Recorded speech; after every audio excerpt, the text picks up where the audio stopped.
Todo bien, mi amor. Sí.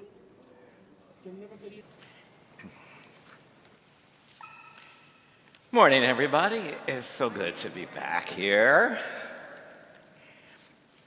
When I was 17, I worked for the summer out at Camp Quinnipiac on Shelter Island washing dishes.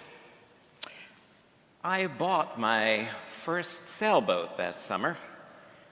It was also my last sailboat. It was a cute little wooden Alcott sailfish. It cost me $75. I overpaid. On its inaugural sail, I sailed it all the way across the bay, and then I came about and started sailing back to the dock.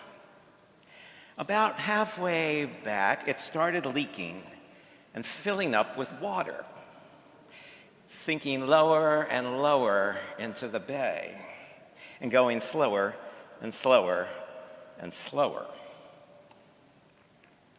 Soon my boat was almost completely submerged. But, like Jack Sparrow's black pearl, it kept on sailing until I reached the shore. Thank God. Needless to say, I find today's gospel story about Peter failing sailing and then sinking in the sea completely relatable. At the start of our gospel story that Sarah read for us, that story, Jesus puts the disciples in a boat, as we've just heard, and dismisses that huge crowd, those 5,000 plus people that the disciples have just fed. And he blesses the crowd, and he sends them home. After all, Jesus has sailed across the water into that deserted place in order to be alone. And finally, alone, he climbs up a mountain to pray. Wouldn't you love to know what Jesus is praying? Well, if I were Jesus, which I'm not, I would pray this: Dear God, give me 10 minutes of peace and quiet with no one around. Help me help your people. And please take care of my disciples who never, ever seem to know what they're doing. Amen. Sure enough, as Jesus looks down from the mountain, out across the sea, he sees the disciples far off, floundering around in their sailboat, out in deep water and far away from shore. Not to be snarky, but for fishermen who spend most of every day out on the water, out in boats, they don't seem to be very good at it. But to be fair, the wind is against them, it says. Their boat is battered by the waves, and they're trying to sail against the wind. I had a more recent sailing adventure last week, which also helps me relate. On Saturday, I went sailing with a friend in the Hudson River, right off of 26th Street. And if you've been past that area lately, you may have noticed a large collection of barges and cranes and what they call a cofferdam out in the river, part of that huge gateway rail tunnel that will someday help connect New York and New Jersey, someday. But with all of that sitting just offshore, there was only one way to turn as we cast off the moorings, due south, which happened to be directly into the teeth of the wind. A sailboat is very versatile. It can sail with the wind. It can sail across the wind. It can sail close hauled to the wind, but it cannot sail into the wind. That it does not do. We did the best we could, tacky back and forth, slowly making our way around all those barges, trying to get around without crashing into the barges. with waves crashing over the bow of our boat. At that point, I could really sympathize with those poor disciples. They're just trying to get across the lake, but they're battling the waves, and they're trying to struggle against an adverse wind.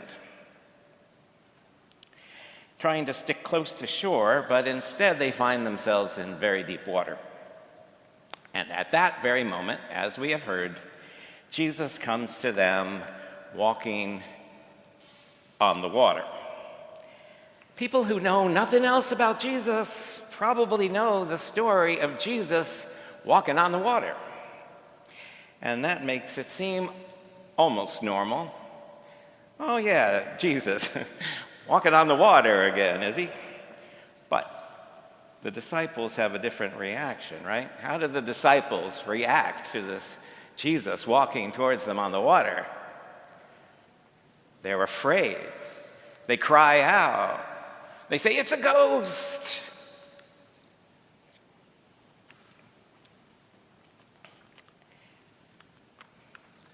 They start screaming in fear and astonishment. But Jesus calms them down. "Take heart," he says. "It's me. I'm here. I'm here for you. Don't be afraid." That's when Peter becomes so moved, he decides to do something a little crazy, right? And he starts to sing. "Hey there, Lord, if it's you, that trick is so hardcore. Let me come to you. To walk on water can't be hard to do. I'm falling into deep water. I find myself drowning. Save me. Getting wetter, I feel myself." As Peter is walking on the water, he begins to sink into the deep. His fear starts bringing him down. So he cries out for help, and Jesus is right there. And he's right there with the next verse. "Tell me something, Pete. You need some solid ground to place your feet. Let me come to you. Saving your butt is something that I do. I'm coming across the water, don't doubt yourself, and I'll save you. No need to doubt me or doubt yourself." The main thing I want you all to notice about this story is Peter's faith.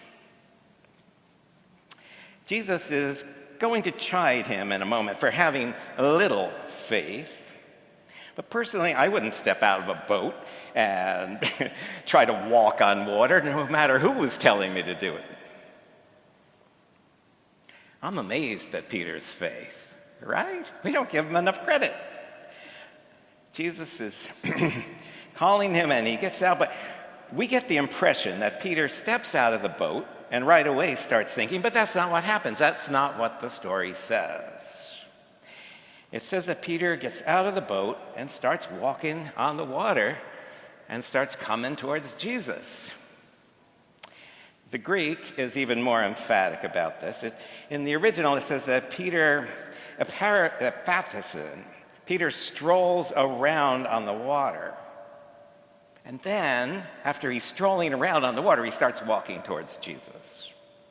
And Peter only starts to sink when he looks up and he notices how boisterous the wind has become and how the waves are crashing onto his feet. And he becomes afraid. The Sea of Galilee is a pretty deep lake. How deep, you might ask? Thank you. It's 157 feet deep at its deepest, with an average depth of 84 feet.